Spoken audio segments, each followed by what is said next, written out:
Telugu Desam party కుటుంబ సభ్యులకి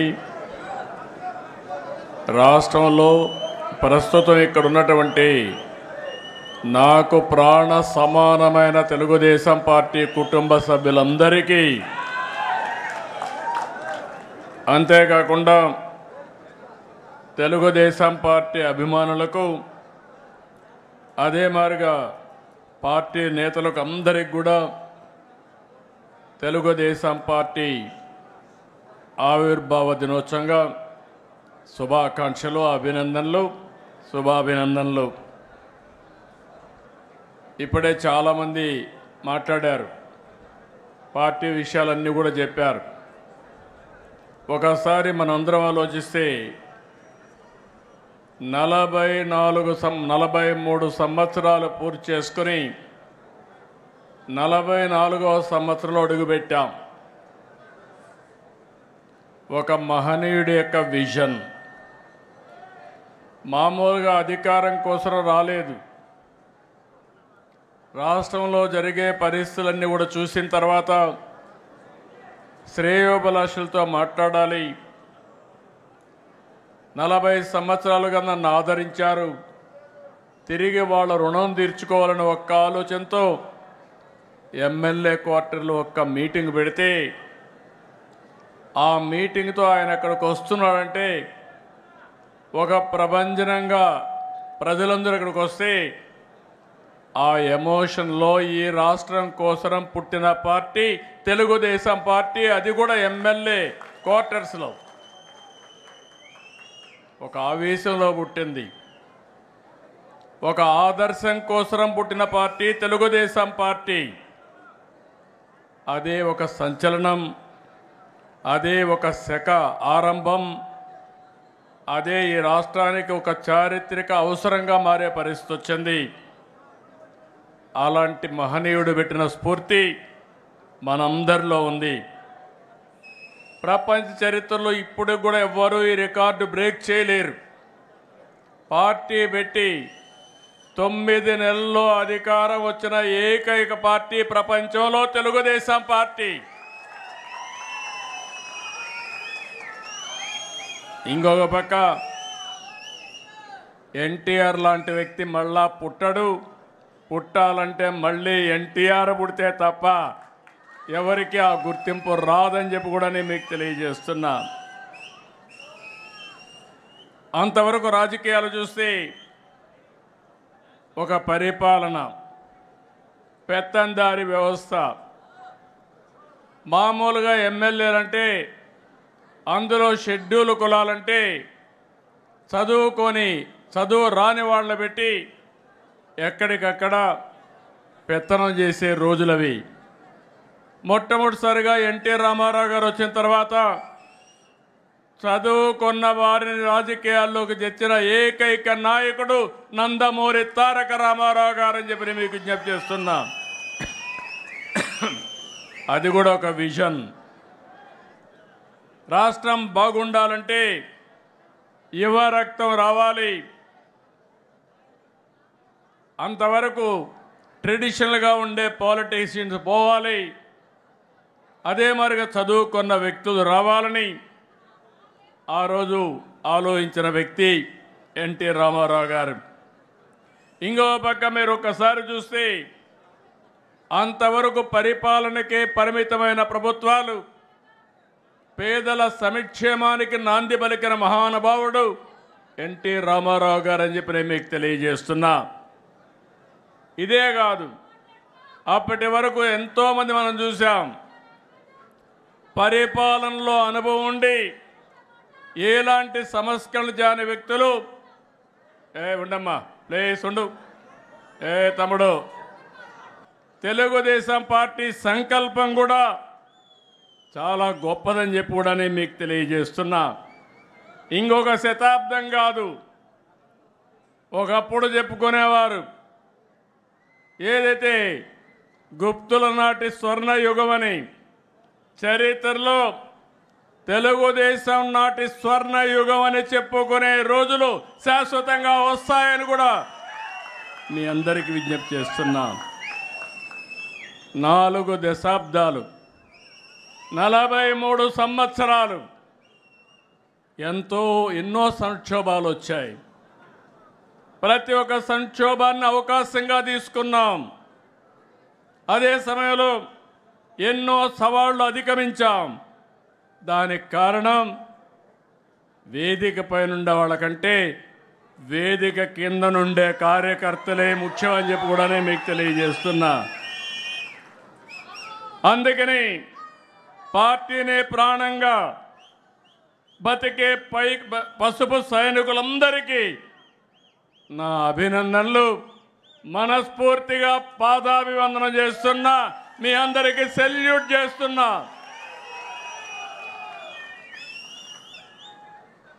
ఇంకో పక్క మనం అందరం కూడా పుడతాం, చనిపోతాం, కానీ ఎన్టీ రామారావు గారిని ఒక యుగ పురుషుడిగా ఆలోచిస్తాం. దానికి కారణం ఆయన జీవితంలో ఆయన చేసిన పనులు. ఈరోజు నేను పిలిపిస్తున్నాను, తెలుగుదేశం పార్టీ కూడా ప్రజల జీవితాలని ప్రభావితం చేసే విధంగా ముందుకు పోవాల్సిన అవసరం ఉంది. ఎవరైనా చరిత్ర తిరగరాస్తే తెలుగుదేశం పార్టీ ఆవిర్భావానికంటే ముందు, తెలుగుదేశం పార్టీ ఆవిర్భావం తర్వాత అని చరిత్ర రాసే పరిస్థితి తీసుకొద్దాం. మీరందరూ గుర్తుపెట్టుకోవాలి, ప్రతి ఒక్క కార్యకర్తకు గుండెల్లో ఉండవలసిన అవసరం ఉంది. తెలుగువారి ఆత్మగౌరవం కోసం పుట్టిన పార్టీ తెలుగుదేశం పార్టీ. తెలుగు వారిని అభివృద్ధి పందాన్ని నడిపించే పార్టీ తెలుగుదేశం పార్టీ. తెలుగువారి ఆత్మవిశ్వాసాన్ని చాటిన జెండా, తెలుగు వారికి ప్రపంచవ్యాప్తంగా గుర్తింపు తెచ్చిన జెండా, ఆడపడుతులకు అండగా నిలిచిన జెండా, రైతుల కన్నీరు తుడిచిన వెన్నంటే ఉన్న జెండా, సామాజిక న్యాయం చేస్తున్న జెండా, భావితరాల భవిష్యత్తుకు అండగా నిలిచే జెండా, అదే మన పసుపు జెండా. పసుపు జెండాకు ఒక విశిష్టత ఉంది. తమిళు అన్ని జెండాలు చూడండి, మన జెండా చూడండి. మన జెండాకు ఒక అర్థం ఉంది.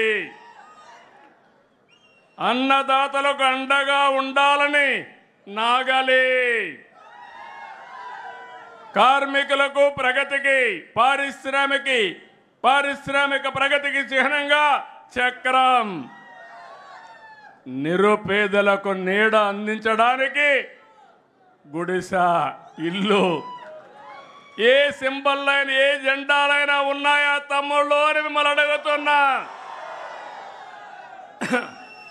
అది మన నాయకుడి యొక్క విజన్. అదే అందరికంటే విభిన్నమైన వ్యక్తి యుగ పురుషుడు నందమూరి తారక రామారావు.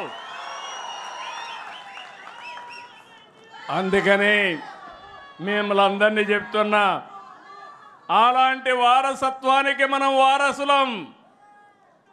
మీ అందరికీ బాధ్యత ఉందా లేదా అని మిమ్మల్ని అడుగుతున్నా. భావితరాలకు అందించాలా లేదా అని మిమ్మల్ని అడుగుతున్నా. ఈరోజు మనం ఒక్కసారి చూసుకున్నప్పుడు 43 సంవత్సరాలు గడిచిపోయినాయి, కానీ ఎన్నో చరిత్రలు సృష్టించాం. ఈరోజు మళ్ళా మీరు ఒకసారి చూస్తే మనం వచ్చిన తర్వాత ఎస్సీలకు కానీ, ఎస్టీలకు కానీ, బీసీలకు కానీ, మైనారిటీ వర్గాలకు రాజకీయ అధికారం ఇచ్చిన పార్టీ తెలుగుదేశం పార్టీ.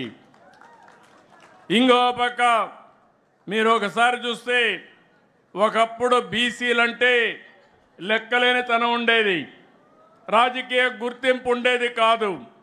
ఈరోజు సమాజంలో బీసీ అంటే సమాజానికే వెన్నెముగ్గా గుర్తించిన పార్టీ తెలుగుదేశం పార్టీ. అందుకని తెలుగుదేశం పార్టీ వెనుకబడిన వర్గాలకు రుణపడి ఉంది. వాళ్ళని ఆర్థికంగా, రాజకీయంగా, సామాజికంగా పైకి తేవలసిన బాధ్యత తెలుగుదేశం పార్టీ పైన ఉందని చెప్పి కూడా నేను మీకు తెలియజేస్తున్నా. ఇంకో పక్క మీరు ఒకసారి ఆలోచిస్తే ఎక్కడికక్కడ సోషల్ రీఇంజనీరింగ్ చేసిన పార్టీ తెలుగుదేశం పార్టీ. మొన్న మీరు చూశారు, ఎన్నికలు వచ్చాయి.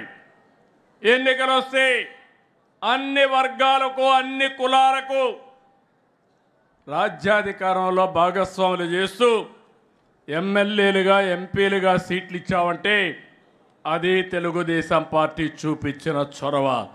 భవిష్యత్తులో కూడా నేను హామీ ఇస్తున్నాను, ఏ కులం కూడా మాకు అన్యాయం జరిగింది అనకుండా అందరికీ న్యాయం చేసే ఏకైక పార్టీ, ఏకైక జెండా తెలుగుదేశం పార్టీ జెండా. మొన్ననే మీరు చూస్తే ఒక సామాజిక న్యాయం కోసం నేను 96లో ఎస్సీ వర్గాల్లో ఏబిసిడి కేటగరైజేషన్ కావాలంటే ఆ రోజు ఆలోచించి మాదిగలకు కూడా ప్రాధాన్యత ఇవ్వాలి, ఎవరికి అన్యాయం జరగడానికి వీలు లేదని కేటగరైజేషన్ నాంది పలికాం. అది ఇక్కడ అక్కడ తిరిగి సుప్రీంకోర్టు వరకు వెళ్ళి కొన్ని రోజులు అనుభవించిన తర్వాత కొట్టేస్తే ఆ రోజు ముఖ్యమంత్రిగా చేసిన చట్టాన్ని మళ్ళీ దేశానికి ఆదర్శంగా కేటగరైజేషన్ చేసే అధికారం తెలుగుదేశం పార్టీకి వచ్చిందంటే ఇది ఒక చరిత్ర. ఎప్పుడు కూడా మనం ఒకటే ఆలోచిస్తున్నాం, ఏ కొద్ది మందో బాగుంటే కరెక్ట్ కాదు. సమాజంలో అందరూ బాగుండాలి, అందరి హితం కోసం తెలుగుదేశం పార్టీ పనిచేయాలి, పేదవాళ్ళకు అండగా ఉండాలి. అలాంటి స్ఫూర్తితోనే మనం ముందుకు పోతున్నాం. ఈరోజు నేను మిమ్మల్ని అందరినీ అభినందిస్తున్నాను. ఎన్టీ రామారావు గారు చైతన్య రథం ఎక్కి వీధుల మీద పడితే గ్రామాలకు వస్తే 9 నెలలు రాత్రింబగళ్ళు పనిచేసిన కార్యకర్తల్ని అభినందిస్తున్నాను. వస్తున్నా మీకోసం.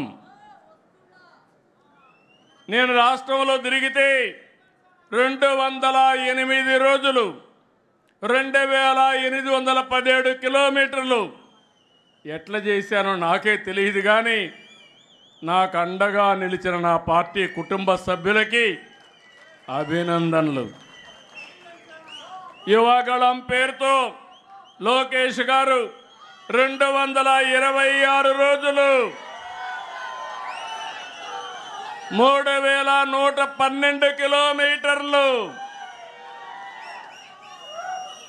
2024 అధికారంలోకి రావడానికి దోహదం చేసిన యువగళానికి నీరాజనాలు పలికింది కూడా మీరందరూ.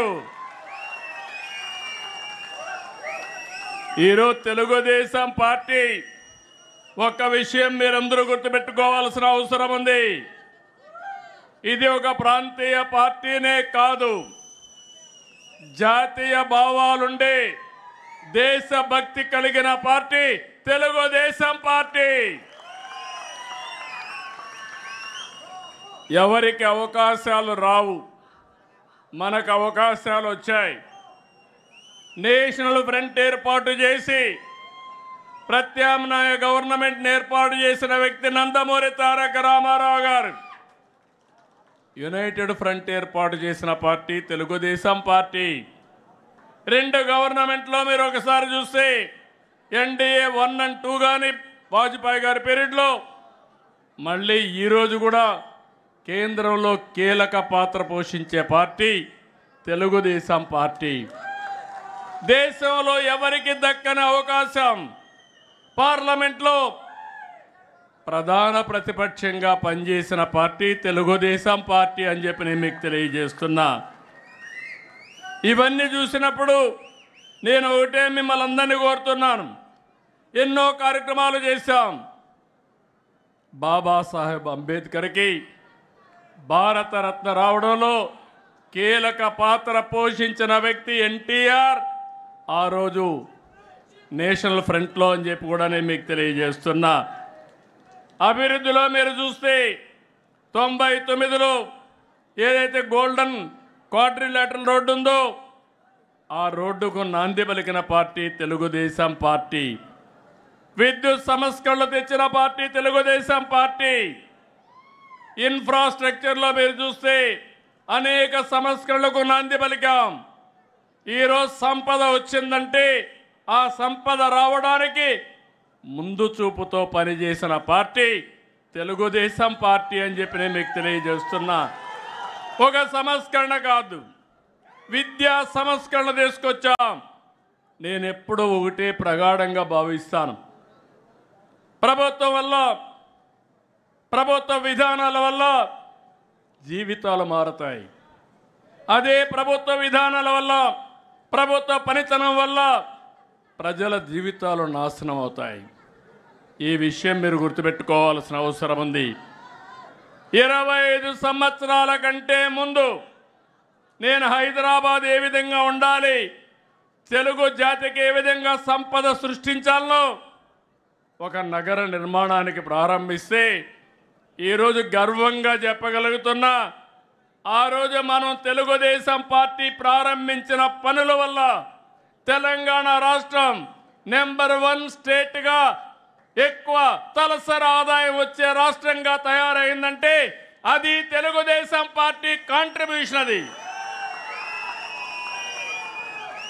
ఈరోజు ఇంకొక మాట కూడా చెప్తున్నా మీ అందరికీ.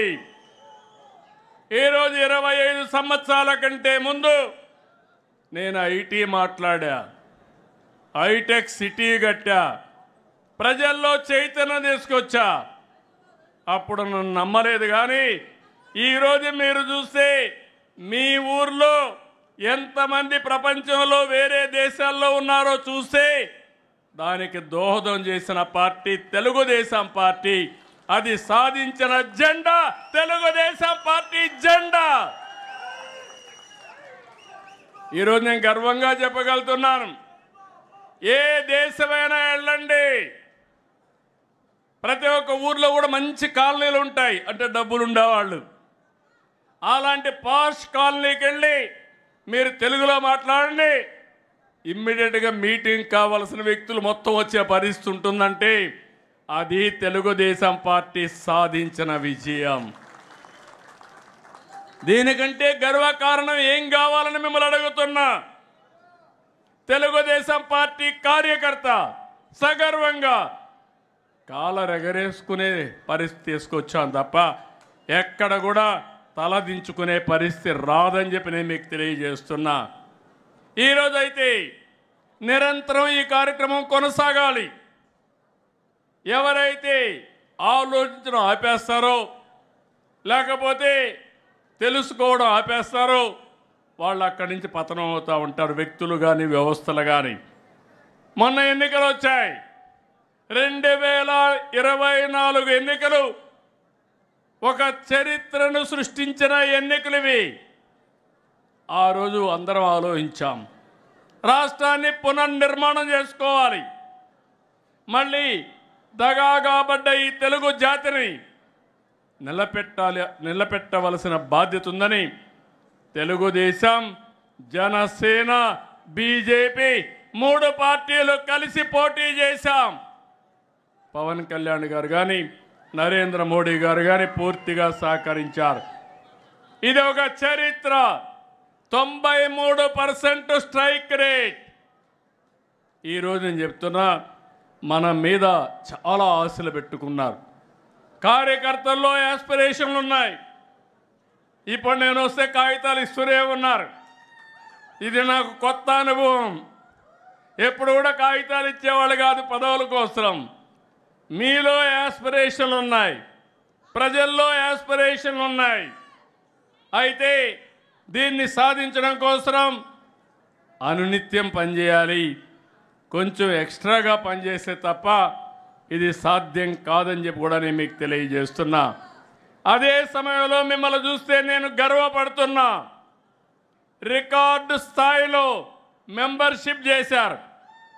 మిమ్మల్ని చూస్తే 83 రోజుల్లో కోటి సభ్యత్వాలు చేసిన ఏకైక పార్టీ తెలుగుదేశం. ఏపీలో 1,53,551 మంది, తెలంగాణలో 1,78,041 మంది, రెండు రాష్ట్రాల్లో కలిసి 1,02,35,857 మందిని ఇచ్చేశారు. ఈ కార్యక్రమాన్ని బ్రహ్మాండంగా చేసినటువంటి రాష్ట్ర పార్టీ అధ్యక్షుడు పల్లాని, అదే మరి జనరల్ సెక్రటరీ లోకేష్ని మనస్ఫూర్తిగా అభినందిస్తున్నా. తెలుగుదేశం పార్టీ మొదటి నుంచి కూడా కార్యకర్తల కోసం ఆలోచించిన పార్టీ. ఓసారి నాకు బాధ కలిగేది, నిద్రపోని రోజులున్నాయి. ఒక కార్యకర్తని నడి రోడ్డు మీద చంపినప్పుడు, నా కుటుంబ సభ్యుడిని చంపినప్పుడు ఎంత బాధపడ్డానో మీరు గుర్తుపెట్టుకోవాలి. అందుకే అలాంటి కార్యకర్తల కోసం దేశంలో ఎవ్వరూ పెట్టలేదు. స్కూల్ పెట్టి ఆ పిల్లల్ని చదివించి మళ్ళీ వాళ్ళ తండ్రి ఉంటే తండ్రి లేని లోటు ఉండదేమో కానీ నేను మాత్రం వాళ్ళ జీవితాలకు వెలుగు సాధించి పెట్టే వరకు వారికి అండగా ఉన్నానంటే అది తెలుగుదేశం పార్టీ. ఈరోజు మీరు ఇక్కడికి వస్తున్నారు, వేరే రాజకీయ పార్టీలు చూస్తున్నారు. మీ బంధువుల ఇంటికో సొంత ఇంటికి వస్తే ఏ విధంగా ఆదరిస్తారో అలాంటి రిసెప్షన్ ఉండాలని ఈరోజు ప్రారంభించలా. నేను ఎవరు వచ్చినా భోజనం చేయడం, కాఫీ తాగడం, సొంత ఇంటికి వస్తే ఏ విధంగా ఆదరణ చూపిస్తారో అలాంటి ఆదరణకు చూపించిన పార్టీ తెలుగుదేశం పార్టీ అని చెప్పి కూడా నేను మీకు తెలియజేస్తున్నా. అదే సమయంలో ఒక విషయం మీ అందరికీ గుర్తు చేస్తున్నాను. ఎన్నో ఆటుపోట్లు వచ్చాయి, ఎన్నో సవాళ్ళు వచ్చాయి, ఎంతోమంది మిమ్మల్ని ఎన్నో విధాల బాధ పెట్టారు. 43 ఏళ్ల సుదీర్ఘ ప్రయాణంలో మీ త్యాగాలు చూశాను, మీ కష్టాలు చూశాను, మీ ధైర్య సాహసాలు చూశాను.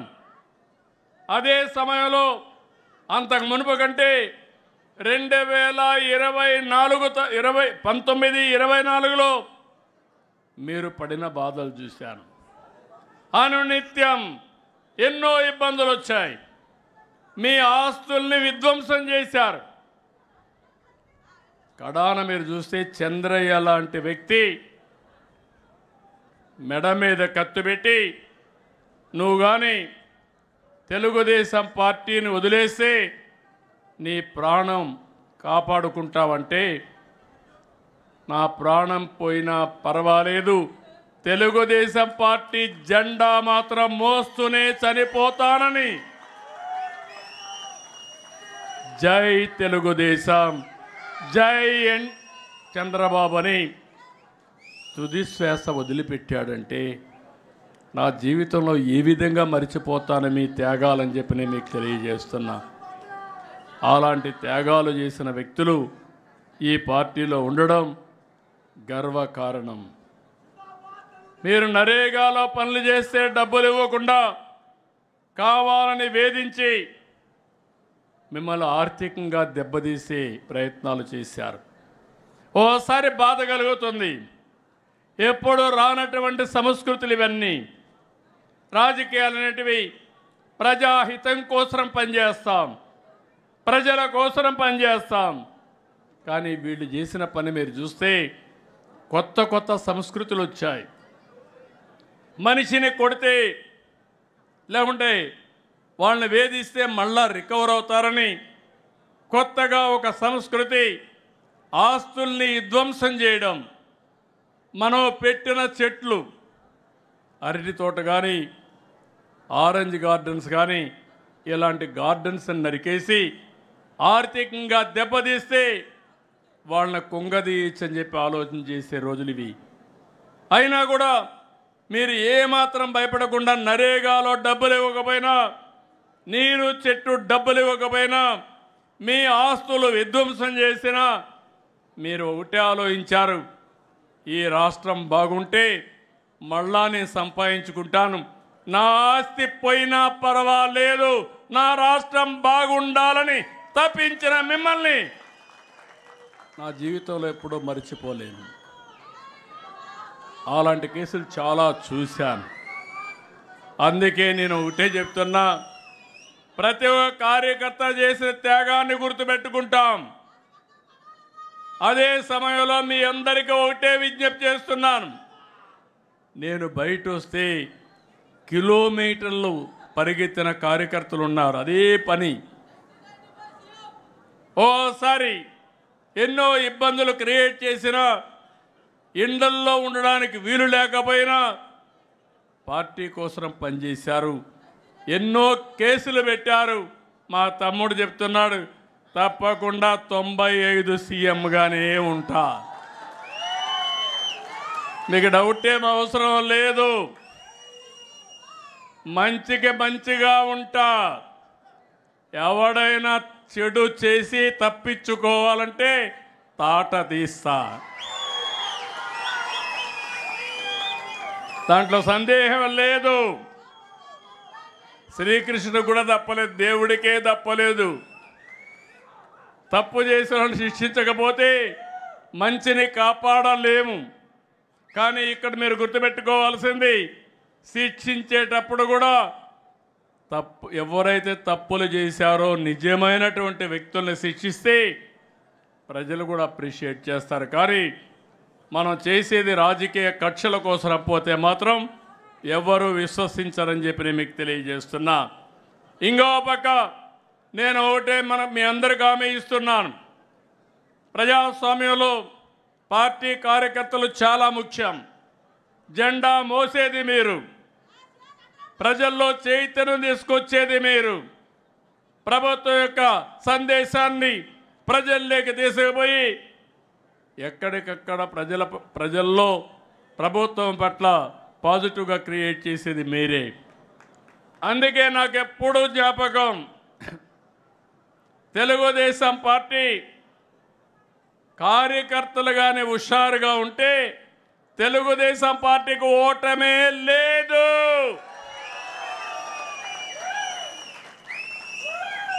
ఎప్పుడైతే కార్యకర్తలు హుషారు తగ్గుతుందో, జోష్ తగ్గుతుందో, అప్పుడే కొద్దిగా అపోజిషన్ పార్టీకి కొమ్ములు వస్తాయి. అందుకే నేను మిమ్మల్ని ఒకటే కోరుతున్నా, మిమ్మల్ని అన్ని విధాలా ఆదుకునే బాధ్యత కుటుంబ పెద్దగా తెలుగుదేశం పార్టీ తీసుకుంటాం. అదే సమయంలో మీకు గౌరవిస్తాం. వేదిక పై నుండి అందరికీ చెప్పాను, చెప్తూనే ఉన్నాను అందరు మంత్రులు కూడా, కార్యకర్త ఫస్ట్, నాయకుడు తర్వాత. నాయకులు వస్తూ ఉంటారు, కానీ కార్యకర్తలు మాత్రం శాశ్వతంగా ఉంటారు. అదే సమయంలో కార్యకర్తలు ఆలోచించాల్సింది, ఈరోజు రేపు ఎల్లుండి ఆలోచించండి, ఈరోజే ఆలోచించద్దండి. ఆ విషయంలో కూడా అందరం కూడా క్లారిటీ ఉండాల్సిన అవసరం ఉంది. సంక్షేమ కార్యక్రమాలు, అభివృద్ధి కార్యక్రమాలు అందరికీ చేస్తాం, కానీ తెలుగుదేశం కార్యకర్తకు గుర్తింపిస్తాం, ఎన్డీఏ నాయకులు గౌరవిస్తాం, పనులన్నీ మీ ద్వారానే జరగాలనేది నా అభిమతం అని చెప్పి మరొక్కసారి మీకు తెలియజేస్తున్నా. ఎవరైనా నాయకులు దీనికి విభిన్నంగా పనిచేస్తే ఆ నాయకులు కూడా నియంత్రణిస్తా, మొహమాటం లేదు. తెలుగుదేశం పార్టీకి ఒకటే, శాశ్వతంగా ఉండాలి. మనం ట్రస్టీలు మాత్రమే, మనం పెత్తదారులు కాదు.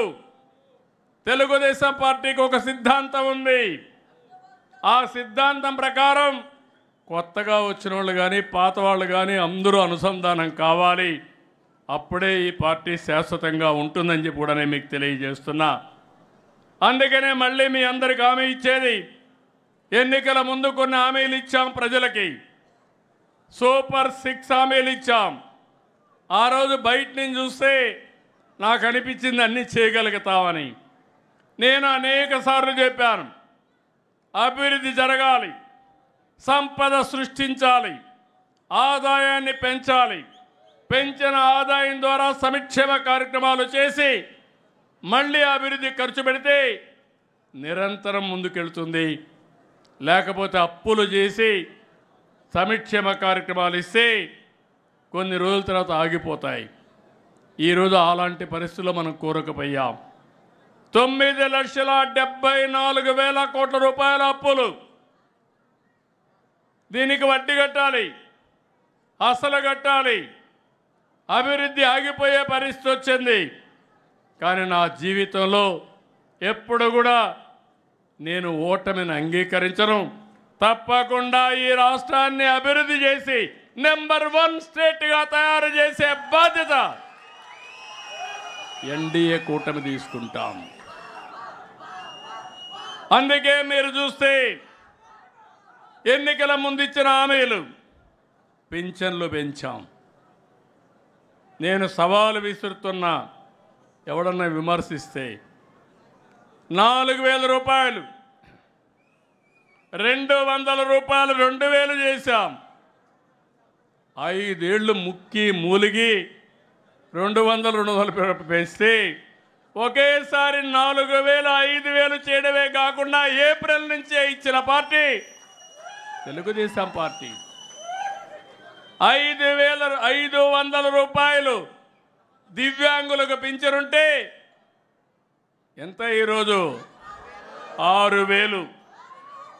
ఎవరు చేశారని అడుగుతున్నా. డయాలిసిస్ చేసుకునే వ్యక్తులుంటే 10,000 రూపాయలు ఇస్తున్నాం.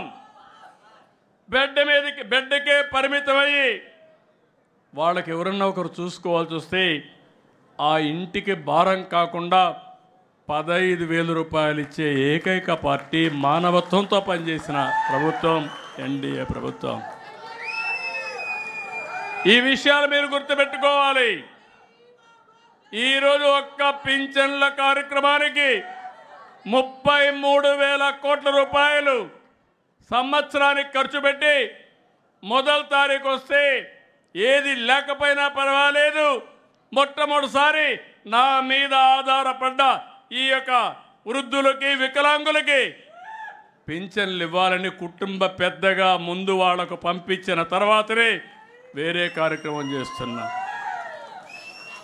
అది కూడా మామూలుగా కాదు, మీరు గుర్తుపెట్టుకోవాలి. ఈరోజు పేదల సేవలు అందరూ వెళ్ళి ఇంటింటి దగ్గరికి వెళ్ళి నేరుగా డబ్బులు ఇచ్చి వాళ్ళ ఆరోగ్య పరిస్థితులు కనుక్కొని మళ్ళీ రావాలని చెప్పే పరిస్థితికి వచ్చాం. పరామర్శించి రావాలనే పరిస్థితికి వచ్చాం. అన్నా క్యాంటీన్ పెట్టాం, దీపం 2 ఇచ్చాం. ఇంకో పక్క మీరు చూస్తే ఈ నెలలోనే జనరల్ సెక్రటరీ గారు చెప్పినట్టు తల్లికి వందనం, ఎంతమంది పిల్లలుంటే అంతమందికి ఇస్తాం.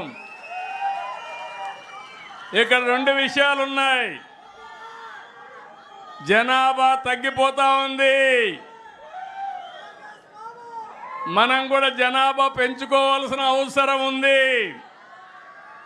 లేకపోతే పనిచేసే వాళ్ళు తగ్గిపోతారు.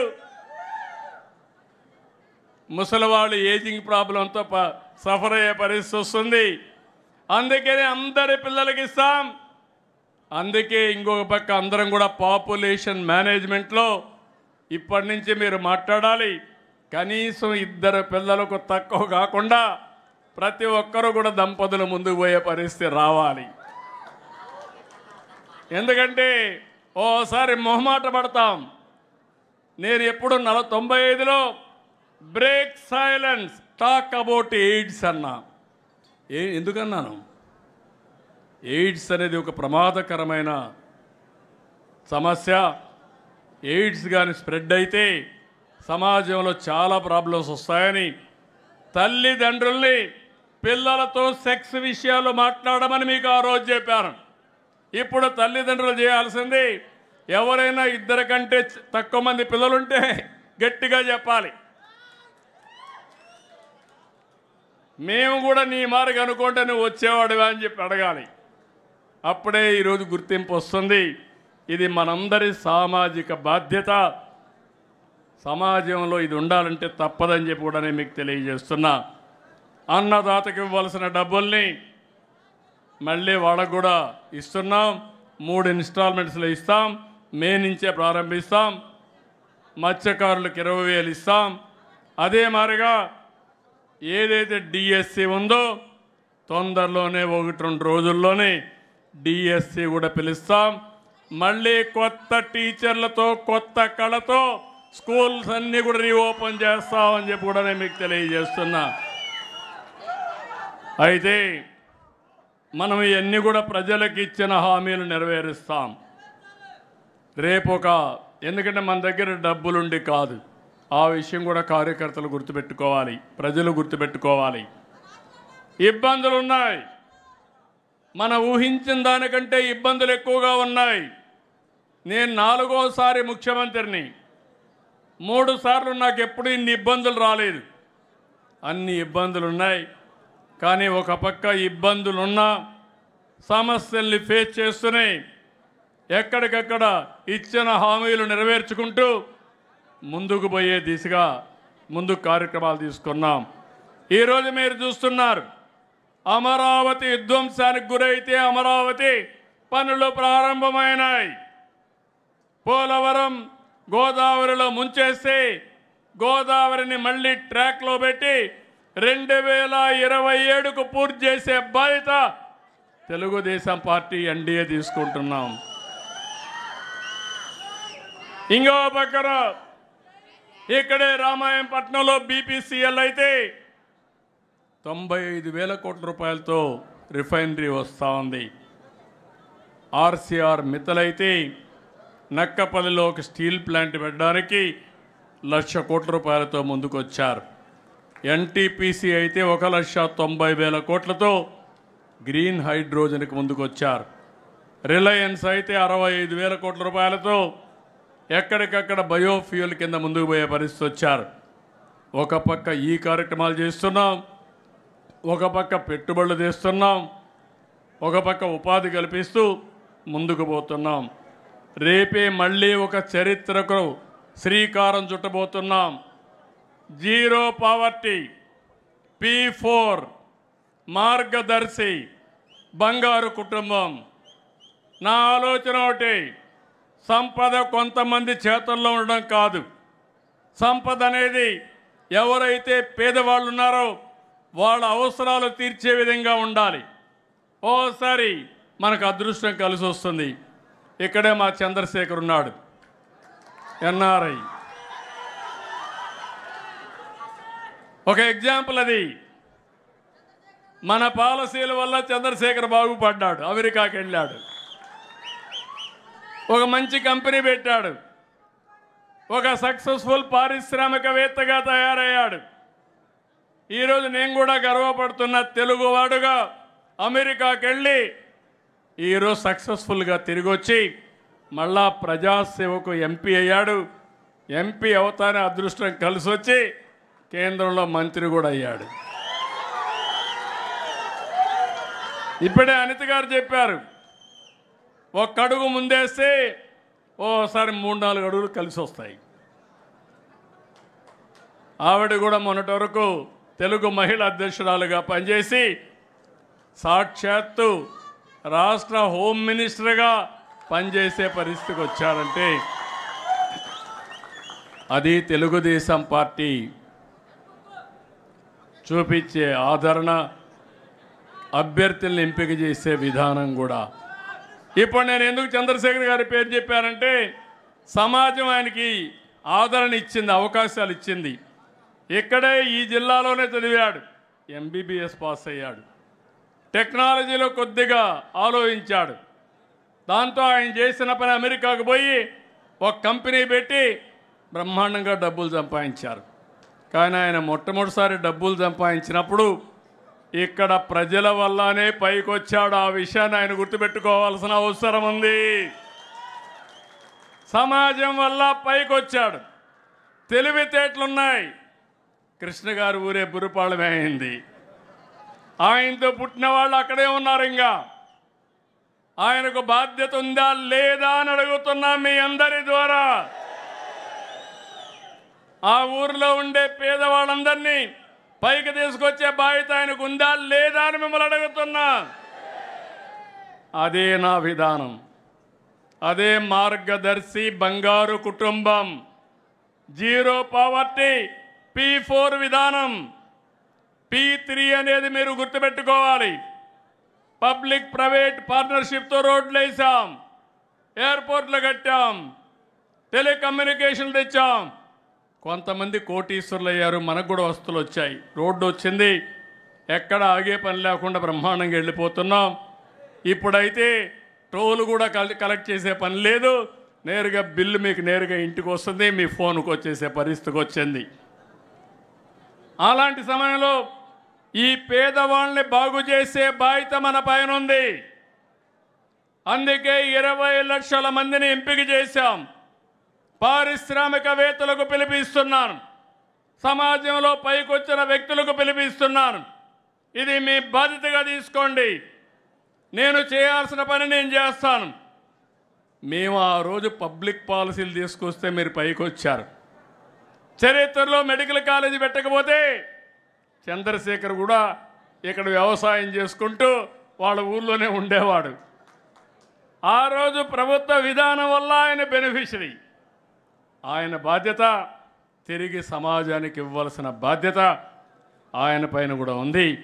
అందుకే నేను మీకు అందరికీ చెప్తున్నా, నా జీవితంలో ఒక ఆశయం, తెలుగుదేశం పార్టీ సిద్ధాంతం కూడా ఇది. ఈ రాష్ట్రంలో ఒకప్పుడు మీరు చూస్తే సంపద సృష్టించడానికి P3 తీసుకొచ్చాం, పేదవాళ్ళని ఉద్ధరించడానికి మనతో సమానంగా పైకి తీసుకొచ్చి మొట్టమొదటిగా జీరో పావర్టీ, తర్వాత బెటర్ లివింగ్ స్టాండర్డ్స్, తర్వాత బెస్ట్ లివింగ్ స్టాండర్డ్స్ అందరికి ఇవ్వాలని నా అభిమతం. మనుషుల్ని ఒక ఆస్తిగా పరిగణించి అలాంటి మనుషుల్లో కానీ మార్పు తీసుకొచ్చి ఆ మనుషులకు కానీ మనం హ్యాండ్ హోల్డింగ్ ఇస్తే అందరూ బాగుపడే అవకాశం ఉంటుంది. నేను అందుకే తెలుగుదేశం పార్టీ 44వ ఆవిర్భావ దినోత్సవంగా పిలిపిస్తున్నా. ఇది ఒక మహత్తరమైన కార్యక్రమం. 25 ఏళ్లకు మునుపు ఐటీ ఒక ప్రభుత్వ విధానాన్ని తీసుకొస్తే ఈరోజు ప్రపంచంలోనే ఎక్కువ తలసరి ఆదాయం వచ్చే వ్యక్తులు తెలుగువారు. ఈరోజు ఈ రాష్ట్రంలో పేదవాళ్ళు అనేది లేకుండా అందరికీ సమానమైన అవకాశం వస్తే సమాజం ఎంత ఆనందంగా ఉంటుందో, ఎంత తృప్తికరంగా ఉంటుందో మీరు ఆలోచించండి. అప్పుడు మీ మారిగా వచ్చిన కాగితాలు ఇచ్చే పరిస్థితి ఉండదు. అప్పుడు కొత్త సమస్యలు వస్తాయి, ఆశలు అనేవి ఉంటాయి, యాస్పిరేషన్స్ అనేవి ఉంటాయి. ఆ యాస్పిరేషన్స్ని ఎప్పటికప్పుడు ఫుల్ఫిల్ చేస్తూ ప్రభుత్వ విధానాలు ఉండాలి. అలాంటి విధానాలు క్రియేట్ చేయడానికే మనం ముందున్నాం. మళ్ళీ ఈరోజు చెప్తున్నా, 43 సంవత్సరాలు పూర్తి చేసుకుని 44వ ఆవిర్భావ దినోత్సవాన్ని జరుపుకున్నాం.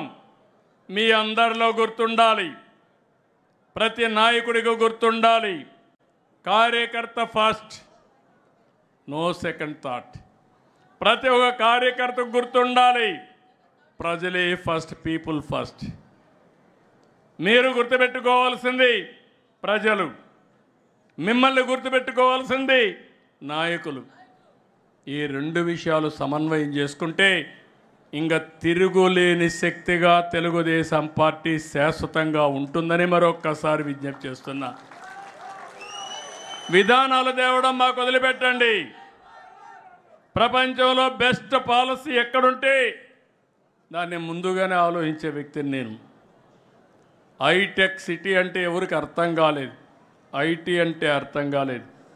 ఇప్పుడు క్వాంటమ్ వ్యాలీ అంటే అర్థం కావడం లేదు, క్వాంటమ్ కంప్యూటింగ్ అంటే అర్థం కావడం లేదు. ఏ అంటే చాలామంది వెనకబడుతున్నారు, కానీ ఏ అని అందరూ వాడుతున్నారు. ఫోన్లు ఉన్నాయి అందరికీ. మీరు ఫోన్ ఎత్తుకుంటే ఏదైనా డౌట్ వస్తే చాట్ జీపీటీకి వెళ్ళి దాన్ని అడిగే పరిస్థితికి వస్తున్నారు. ఈ యొక్క ఏ వాడకంలో మనం ముందున్నాం. భారతీయులు 68% ఉంటే ప్రపంచం మొత్తం 31% ఉన్నారు. ఇలాంటి చాలా విషయాలు ఉన్నాయి. నేను ఒకటే మళ్ళా ఈరోజు మీ ఆనందాన్ని పంచుకుంటూ మళ్ళీ మిమ్మల్ని కోరుతున్నా, ప్రతి ఒక్క కార్యకర్తకు న్యాయం చేసే బాధ్యత పార్టీ తీసుకుంటాం. అయితే మీరు నా చుట్టూరు తిరిగితే మాత్రం మీకు న్యాయం జరగదు. మీరు ప్రజల చుట్టూరు తిరగండి, మీ చుట్టూరు నాయకులు తిరుగుతారు. అలాంటి నాయకులకు నేను అండగా ఉంటానని మరొక్కసారి తెలియజేస్తున్నా. అందుకే ఏ జిల్లాకు పోయినా ముందు కార్యకర్తలను కలుస్తున్నా. ఒక 2 గంటలు టైం స్పెండ్ చేస్తున్నా.